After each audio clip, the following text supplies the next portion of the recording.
I'm Ella, a single, 30-year-old woman who just can't seem to catch a break in love.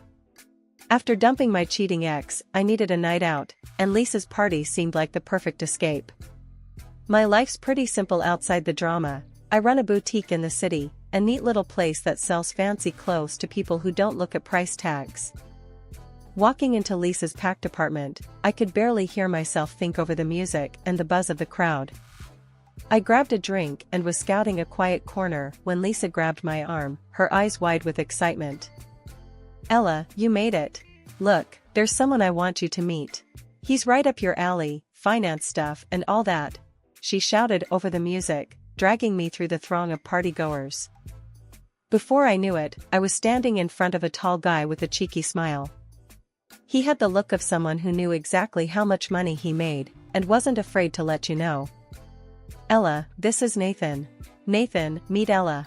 She owns the chicest clothing store downtown." Lisa introduced us with a wink and left before I could protest. Nathan's handshake was firm, his gaze curious. "A clothing store, huh? That sounds like a lot of fun. I'm in finance myself. Corporate investments and all that jazz," he said, his voice smooth, confident. "Yeah, it's great. I get to meet all sorts of interesting people," I replied, taking a sip of my drink, trying not to roll my eyes. The last thing I wanted was to talk shop. "So, how come I haven't seen you around before? A beautiful woman like you, I wouldn't forget," he continued, leaning in a bit too close for comfort. I shifted back, raising an eyebrow. "Probably because I spend more time with fabric swatches than I do at finance galas. What's your story? All numbers and big deals?" He laughed, a genuine, hearty sound. "Pretty much.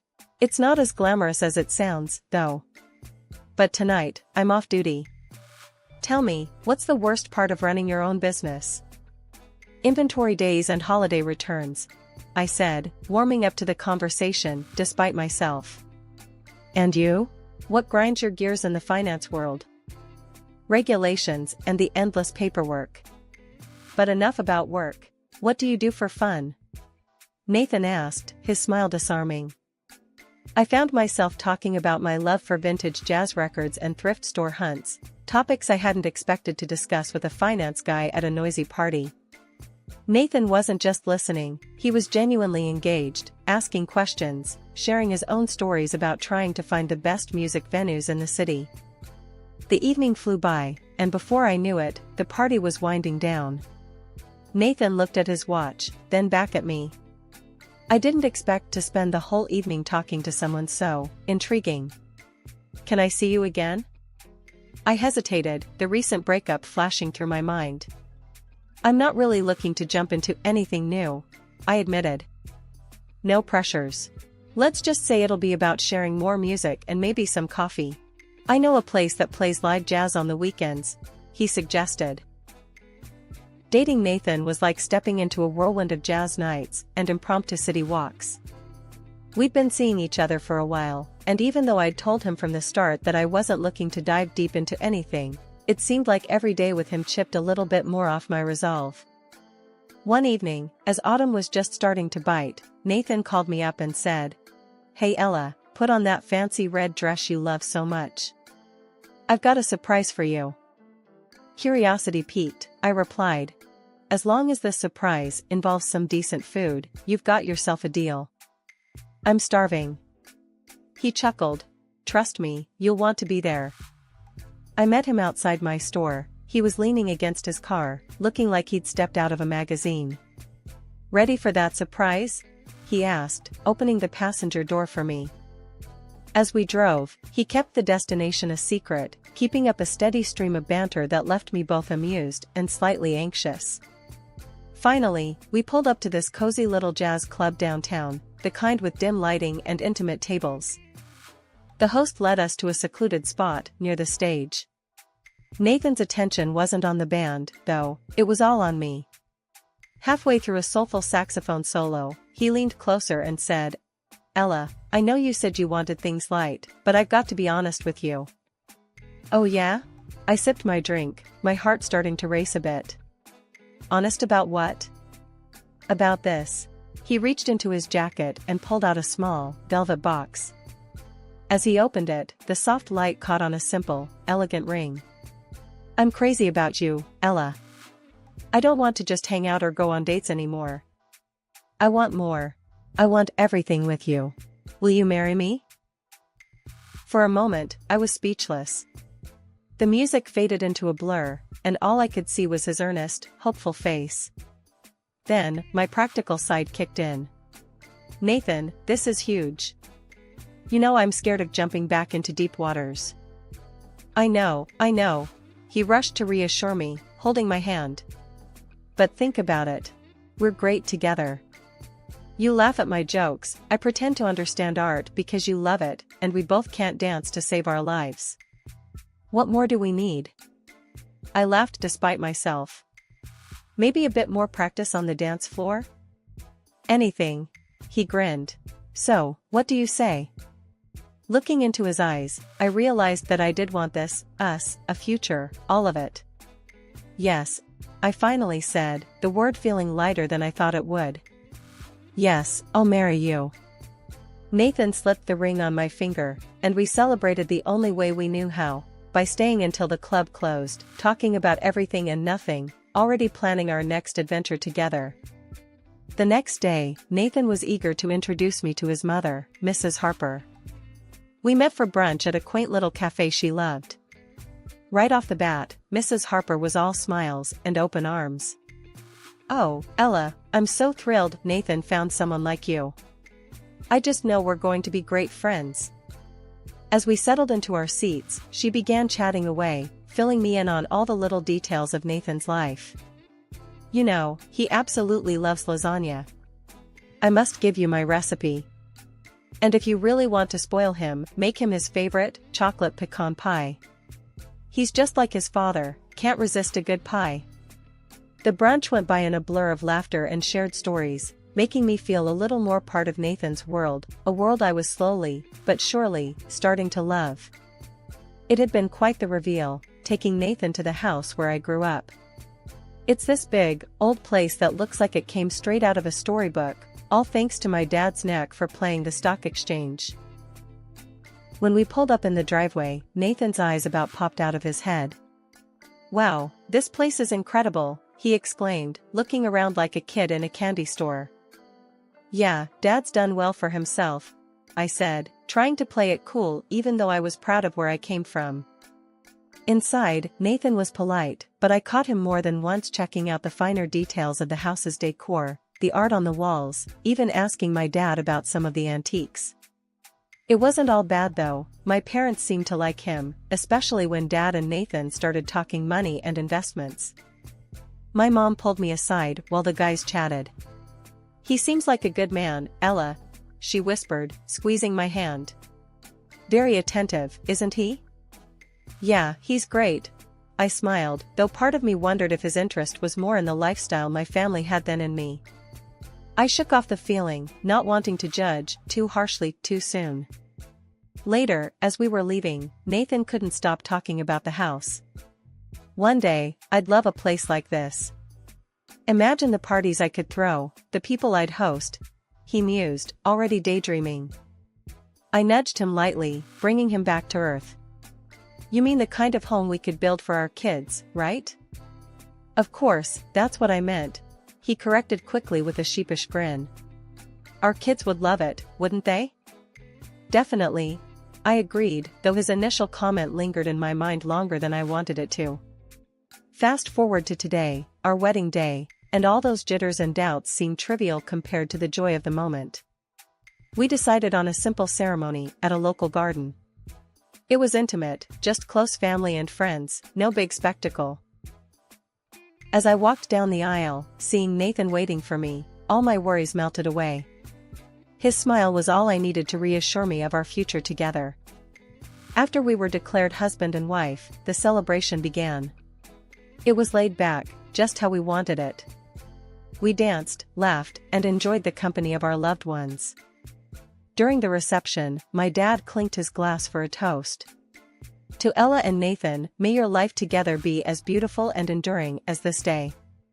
Remember, the best things in life aren't things. They're the moments and memories you create together. As the party carried on into the evening, I felt a profound sense of contentment. Whatever uncertainties the future held, I was ready to face them with Nathan by my side. Life after the wedding was a whirlwind. Nathan and I were settling into married life, adjusting to each other's habits and routines, when we were hit with a curveball. My dad, who had always been the pillar of strength in our family, got sick, really sick. It was cancer, and it came out of nowhere, or so it seemed. We spent a lot of time at the hospital, and during one of those visits, Dad decided to have a heart-to-heart with me. Nathan was there too, fetching coffee down the hall. When he returned, he found us whispering seriously and sat down, his face etched with concern. "Ella, there's something important I need to tell you," Dad said, his voice weaker than I remembered it ever being. He took a deep breath, grasping for every bit of strength he could muster. "I've made some decisions about the estate. You're going to inherit $3 million. The room felt silent for a moment, even with the constant beeps and murmurs of the hospital around us. I didn't know what to say. It was a lot of money, a life-changing amount. Nathan, who had just sat down with the coffees, almost choked on his drink. "Wow, that's a lot of money," he stammered, trying to keep his composure. I could see the wheels turning in his head, and something in his expression shifted. It was subtle, but it was there. A flicker of something that wasn't just surprise. It looked a lot like calculation. "Yeah, it's a big responsibility," I responded, feeling suddenly very tired. "It's not just about the money, it's about keeping Dad's legacy alive, making sure we manage everything responsibly." Dad nodded, looking relieved that I understood the weight of his decision. "I trust you, Ella. You know what's important." Nathan quickly added, "Of course, we'll take care of everything, sir. It's what's best for our future, right, Ella?" I noticed the we in his statement and felt a twinge of discomfort. This was suddenly about us, not just me. "Yeah, sure," I said, but my mind was racing. This wasn't how I wanted this conversation to go. After that day, things changed. Nathan started talking more about investments, real estate, things we could do with the inheritance. One night, over dinner, he brought it up again. "So, I was thinking about the money," he began, not wasting any time. "We should start looking into some properties. Maybe even consider some high-yield investments." I was pushing my food around my plate, not really hungry anymore. "Nathan, can we slow down a bit? This isn't just free cash to throw around. It's my dad's hard-earned money. We need to be careful, think things through." He looked a bit taken aback, but recovered quickly. "Of course, I get that. I just think it's a good opportunity to grow our assets, you know? Make sure we're set for the future." The word "are" hung in the air, heavy and a bit too presumptuous for my taste. "Yeah, I know. But let's just handle one thing at a time, okay? My dad's still here, and that's what matters now." Nathan nodded, but the eager glint in his eye didn't match his agreeable tone. "Sure, Ella, whatever you think is best." The weeks following Dad's passing were some of the hardest I'd ever lived through. The world seemed to move on, but I was stuck, my grief a constant shadow. Nathan and his mom, Mrs. Harper, were around a lot, supposedly to help out. One night, their true colors showed through in a way that rocked me to my core. It was late, and I couldn't sleep, too many thoughts, too much sadness. Mrs. Harper had been all sweet and comforting, hovering around me with hot teas and sympathetic smiles. "Ella, dear, you look exhausted. Why don't you take one of these sleeping pills? It'll help you rest," she suggested, holding out a small pill.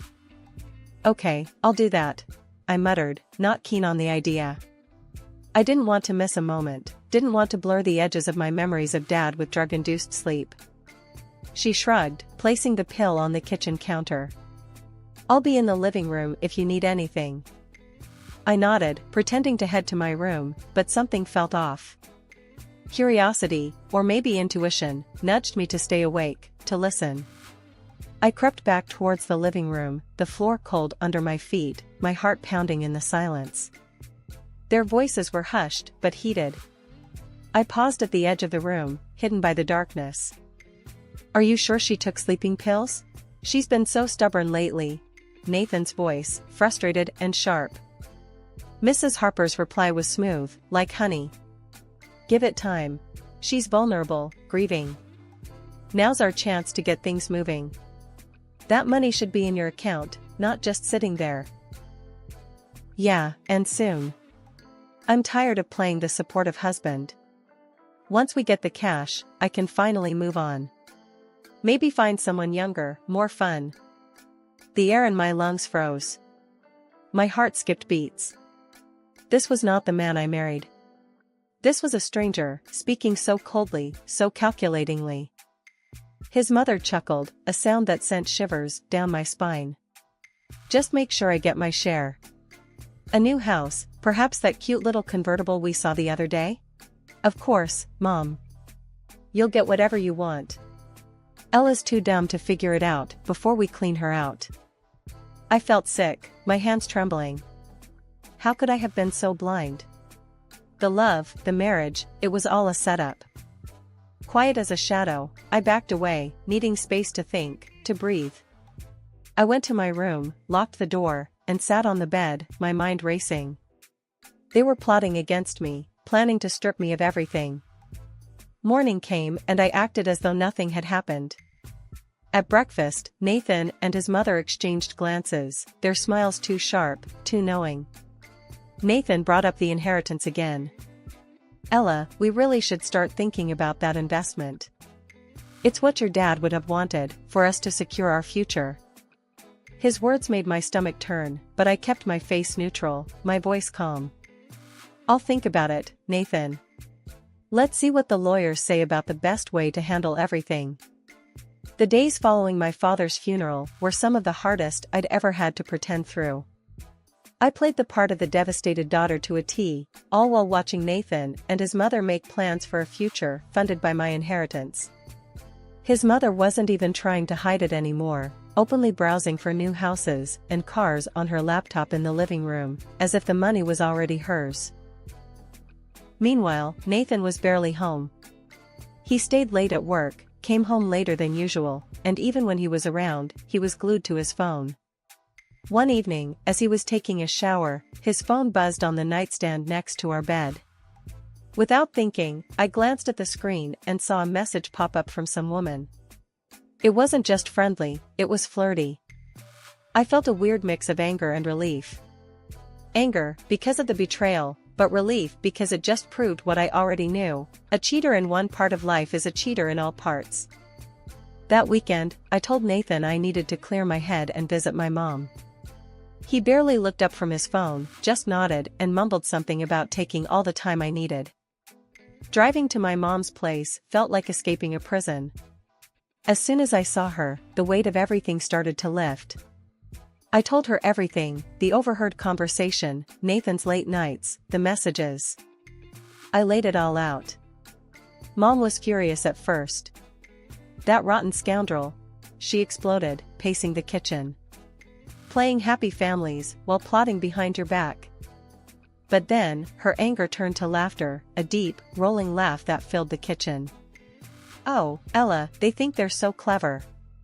But they've got another thing coming. Just wait until the wills read. They won't know what hit them." Her confidence was infectious. For the first time since that awful night, I felt like maybe things would turn out alright. "So, we just wait. That's it?" "That's it," she confirmed. "Let them make their plans. They're building castles in the air, and we're about to bring them right down to the ground." Back at home, Nathan was exactly where I left him, phone in hand, probably texting that woman. But I didn't care anymore. I had something they didn't, a plan and the truth on my side. I went to bed that night not with a heart heavy with dread, but with a spark of strategy and the anticipation of justice soon to be served. The day to read my dad's will finally arrived, and you could cut the tension in the lawyer's office with a knife. Nathan and his mom were practically buzzing with excitement, thinking they were about to become filthy rich. I was sitting there, feeling like I was about to watch a show, knowing all the while what the finale would be thanks to my mom's hint. We all gathered in the small, stuffy office, the air thick with anticipation. Nathan kept glancing at his watch, and his mom was tapping her foot nonstop. You'd think they were waiting for a lottery draw the way they were carrying on. The lawyer, Mr. Jenkins, cleared his throat and opened the thick folder in front of him. Thank you all for coming today. As per Mr. Thompson's wishes, I will now read the last will and testament. Nathan leaned forward, practically on the edge of his seat. His mom whispered, "Here we go," under her breath, rubbing her hands together like she was about to receive her birthday present. Mr. Jenkins began with the usual legal jargon but soon got to the part everyone was waiting for. To my daughter, Ella, I leave the sum of $3 million. Nathan's mom let out a little squeal, and Nathan shot me a look that was meant to be comforting but came off as smug. I just stared straight ahead, impassive. Mr. Jenkins continued. However, it must also be noted that along with this inheritance, there are debts incurred by Mr. Thompson amounting to $4 million. The room went dead silent. You could have heard a pin drop. Nathan's face went from smug to shocked to pale in a matter of seconds. His mom was furious. This must be some mistake. We need to see the documents, the proof. Mr. Jenkins, ever the professional, started handing out copies of the financial statements and debt notices. Everything is documented here. If you have any questions, you can consult with your own legal advisor. As the reality of the situation sunk in, my mom stood up. Her voice was calm but carried across the room. Nathan, you need to understand, my husband had a weakness for gambling. He made debts, borrowed from people, from banks. I hope you'll be noble in this situation and help Ella with these debts. Nathan and his mom looked like they had been slapped. Their shock quickly turned to outrage. Help pay the debts? Are you out of your mind? We're not paying for anything we didn't spend. Nathan's mom shouted, her earlier facade of politeness completely gone. Nathan was just as quick to disengage. I want a divorce, Ella. And in the divorce, we'll state that neither of us claims any money or property from the other. That's it. I looked at him, feeling a mix of relief and disgust. Okay, Nathan. If that's what you want, I agree. We can get the divorce papers ready. As they stormed out of the office, fuming and defeated, my mom squeezed my hand, giving me a reassuring look. It's going to be okay, Ella. We're better off without them. After signing the divorce papers, Nathan and his mom couldn't help but show their true colors one last time. As we were leaving the lawyer's office, I heard them snickering behind me. Nathan's mom smirked. Well, at least now she'll be drowning in her father's debts. $1 million in the hole. Nathan laughed, looking back at me. Yeah, good luck dealing with that mess, Ella. I couldn't help but laugh myself, which seemed to confuse them. Nathan frowned. Why the hell are you laughing? That's when my mom stepped in, cool as ever. She had been quiet, just observing until then. Because, Nathan, you've got it all wrong. You see, I've been the one managing our finances all along. Your father-in-law, bless his soul, wasn't the financial wizard everyone thought he was. Their smug expressions faltered. What are you talking about? Nathan's mom snapped. My mom smiled, a bit of steel in her gaze. I'm the one who made all the successful investments and stock deals. My net worth is around $50 million. I can cover Ella's inherited debts without breaking a sweat. Nathan's face went white. Wait, what? Are you serious? Yes, Mom continued. And since I'm in a sharing mood, I've decided to give Ella a beautiful house as well, one that she won't have to share with anyone, especially not a gold digger. The shock on their faces was priceless. Nathan actually dropped to his knees, his earlier arrogance gone as he stammered, Ella, please, I didn't mean any of it. I was just mixed up. I turned my back on him and his mother, who was still trying to process the revelation. As we walked away, I blocked their numbers on my phone.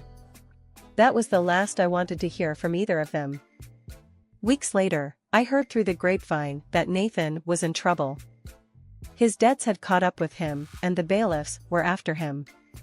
He tried to reach out, sending messages through mutual friends, begging for help. I didn't waver. "Tell him I wish him the best of luck," I told a friend who relayed his pleas. That was the most help he'd get from me.